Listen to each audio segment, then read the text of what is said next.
दिल्ली में केस हुआ, एक व्यक्ति के मिस कॉल पे 75 लाख रुपए निकल गए। मिस कॉल आई उसको 75 लाख गॉन। तो एक जर्नलिस्ट का फोन आया मुझे कि साहब ऐसा हो सकता है। मैंने कहा हो तो सकता है, पर उसके लिए पैकेजेस चाहिए। तो वो तो बहुत महंगा आता है, 75 लाख के लिए क्यों कोई करेगा। तो बोले आके डिफेंड कीजिए। तो मैं दिन भर टीवी पर डिफेंड करता रहा कि नहीं किसी और वजह से होंगे, मिस कॉल से तो मेरे भी निकल जाएंगे, मैं क्या कर लूंगा फिर। How can you stop A miss call. And the person is showing his phone कि ना तो मुझे कोई अलर्ट आया, ना ट्रांजेक्शन अलर्ट, ना ओटीपी, और मेरे पैसे निकल गए। इवेंचुअली केस दिल्ली पुलिस के पास आया। They started the investigation, I was also involve. सबसे पहले हमने चेक किया कि इनके फोन में कितनी पेगासस तो नहीं था ऑफ कोर्स, पर ऐसी कितनी एप्लीकेशंस हैं जो ओटीपी पढ़ती हैं और बाहर शेयर कर सकती हैं, डिलीट करते हैं उसको। तो हर कोई चेक कर सकता है उसके फ़ोन में। सेटिंग्स में जाएं, परमिशन, प्राइवेसी के अंदर परमिशन मैनेजर करके एक ऑप्शन होता है जिसमें camera, microphone, contact list, SMS के ऑप्शन दिखते हैं। आप एसएमएस पर क्लिक करेंगे तो you can see list of the application, those are reading your every SMS. अब हमें कई बार किसी एप्लीकेशन को सिर्फ एक ओटीपी देना होता है, बट हम उसको लाइफ लॉन्ग परमिशन दे देते हैं। अभी एक ऑप्शन आने लगा है कि allowed only when in use करके एक आता है, तो you should always select that, क्योंकि यदि आप हमेशा के लिए दे देंगे तो हर ओटीपी पढ़ पाएगा वो, हर एक ट्रांजेक्शन ऑलवेज अलाउ नहीं करता, विच इज ए रिस्क। तो ये छोटा सा चेंज है, कर लें। तो हमने देखा कि उनके फ़ोन में ऐसी कोई एप्लीकेशन तो नहीं है जो हर ओटीपी पढ़ रही है और इस वजह से ओटीपी बाहर चला गया। तो उनके फ़ोन में ऐसी कोई एप्लीकेशन नहीं थी जो ओटीपी पढ़ती है। ओके। तो लगा फिर तो मिस कॉल से पैसे गए होंगे। तो इतने में जो वहाँ डीसीपी साहब थे उन्होंने मेरे से कहा कि अमित जी, ऐसा भी तो हो सकता है कि इसके फ़ोन में एक एप्लीकेशन रही हो और फिर अनइंस्टॉल हो गई हो, इंसिडेंट के टाइम पर रही है और फिर हटा दी गई, हमें नहीं दिख रही, हम तो 5 दिन के बाद केस इन्वेस्टिगेट कर रहे हैं। ऐसा बिल्कुल हो सकता है। पॉडकास्ट के शुरू में मैंने आपको बताया था कि I can see your last 15 years of application logs dashboard के थ्रू। कब आपने क्या इंस्टॉल किया, कब अनइंस्टॉल किया, ये सब रिकॉर्डेड है। तो जब हमने देखा तो उनके फ़ोन में थर्सडे को एक एप्लीकेशन इंस्टॉल हुई थी, थर्सडे आफ्टरनून, और संडे नाइट को अनइंस्टॉल हुई थी। वो एक वीडियो एडिटिंग ऐप थी और उसको एसएमएस का एक्सेस था। तो लगा कि यही एप्लीकेशन है जिसने ओटीपी पढ़े, बाहर भेजे, फिर डिलीट कर दिया। पर किसने किया, क्योंकि ये रिमोटली नहीं हो सकता था, किसने फिजिकली किया। तो हमने इनकी लोकेशन देखी दोनों समय की। जब एप्लीकेशन इंस्टॉल हुई तब भाई साहब कहाँ थे, जब एप्लीकेशन अनइंस्टॉल हुई तब कहाँ थे। दोनों समय भाई साहब घर में ही थे। तो फिर घर में ही किसी ने किया है। घर में 3 ही लोग हैं, वाइफ और 2 बच्चे। तो पहला शक वाइफ पे गया, पर वाइफ से पूछे कौन। तो एक ट्रिक है जिससे आप बिना पूछे समझ सकते हो कि आपके फ़ोन में किसी ने, उस व्यक्ति ने एप्लीकेशन इंस्टॉल किया या नहीं किया। मैंने आपको शुरू में बताया था कि कई बार ऐसा होता है कि आपके फ़ोन का जो जीमेल है वो आपके लैपटॉप में भी लॉग्ड इन है। तो मैं आपके लैपटॉप से आपके फ़ोन की हर सेकंड की एक्टिविटी देख सकता हूँ। उसका ऑप्शन होता है myactivity.google.com। ब्राउजर में खोलेंगे और if the same Gmail is logged in, you can see the activities of your Android phone, every second of your activities. उनकी वाइफ का जो जीमेल था घर के लैपटॉप में भी लॉग्ड इन था। मैंने myactivity.google.com किया, उनकी एक्टिविटीज देखी उस समय की जब हस्बैंड के फ़ोन में एप्लीकेशन इंस्टॉल हुई और अनइंस्टॉल हुई। तो पता पड़ा कि जब हस्बैंड के फ़ोन में एप्लीकेशन इंस्टॉल हुई तब तो वाइफ ओटीटी पे कुछ देख रही थी, और अनइंस्टॉल हुई तब वो घर में नहीं थी, घर से बाहर थी।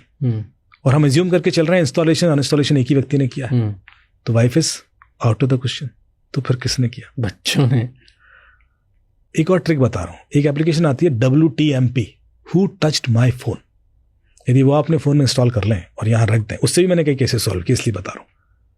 और कोई आके आपके फ़ोन को अनलॉक करने की कोशिश करता है तो आपकी सेल्फी खिंच के उसमें सेव हो जाएगी, और वो अनलॉक कर गया तो भी खिंच के सेव होगी चुपचाप, कोई आवाज़ नहीं आएगी, और नहीं कर पाए तो भी खिंचेगी।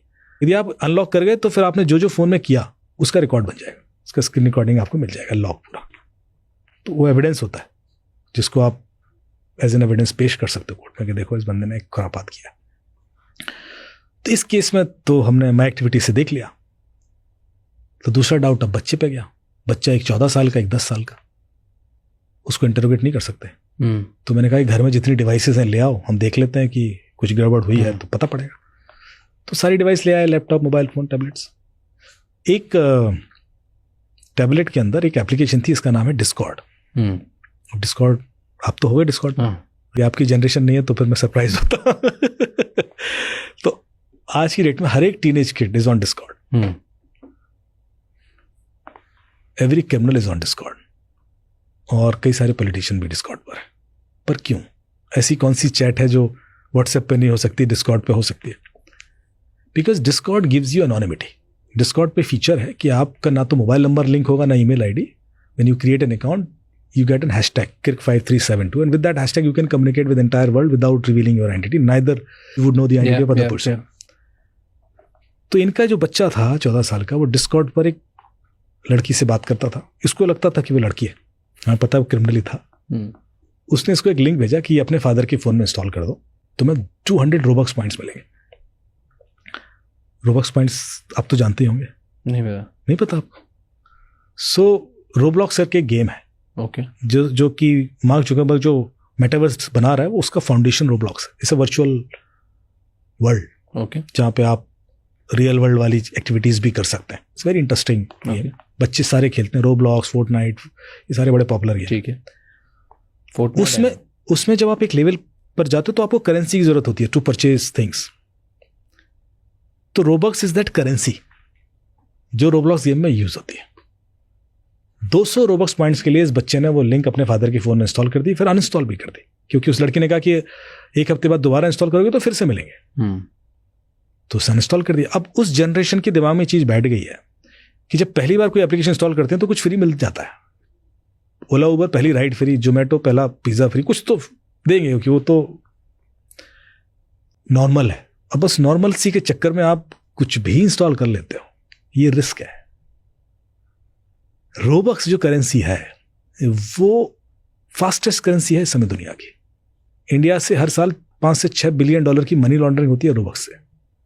रोबक्स आप पॉइंट कहीं भी खरीद लीजिए दुनिया में और कहीं भी इनकैश करा ले दीजिए, इन रियल करेंसी में इनकैश हो जाए. लोग यहां मूव कर गए. अब आप समझने की कोशिश करो कि किसी को स्कैम करना है तो कैसे कर सकता. हाँ, मतलब आपके पास जब कोई क्राइम करना चाहता है, जो मैं हमेशा बोलता हूँ कि क्रिमिनल सीधे आपको टारगेट नहीं करेगा. आपके सराउंडिंग्स में इतने एंट्री पॉइंट्स हैं. आपके बच्चे हो सकते हैं, आपके पेरेंट्स हो सकते हैं, आपकी वाइफ हो सकते हैं, आपके सपोर्ट स्टाफ हो सकता है, आपका बहुत सारे काम करते हैं लोग. आपका एसी ठीक करने वाला आ रहा है, वो हो सकता है, उसके थ्रू घुस जाए. आप उस पर तो ट्रस्ट करते हो ना. I need just one entry point जिस पर आप ट्रस्ट करते हो, मैं गेम बना दूंगा.